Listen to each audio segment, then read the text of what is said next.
Hello' everyone, মই আজি দুপৰীয়া সাজৰ কাৰণে বনাব লৈছোঁ কচ মাছৰ লগত সৰু মেটেকা ফুল। গতিকে কেনেকৈনো বনাওঁ চাওঁ আহকচোন।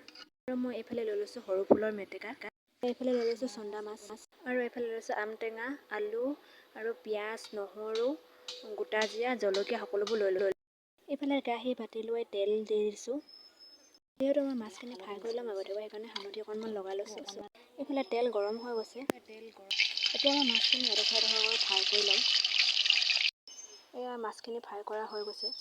এতিয়া মই এইখিনি তেলতে গোটা জিৰা, পিঁয়াজ, ৰচুন, আদা সকলো দি দিম। এতিয়া মই ইয়াত পকা জলকীয়া 3টা দি দিছোঁ।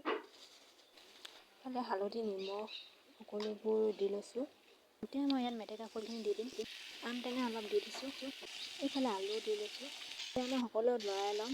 ঢাকনখন খোলাৰ পিছত এয়া লৰাই লৈ অকণমান গৰম পানী দি দিছোঁ। এতিয়া মই ফ্ৰাই কৰি লোৱা মাছখিনি দি দিছোঁ। এয়া আমাৰ দুপৰীয়া সাজ ৰেডি হৈ গ'ল।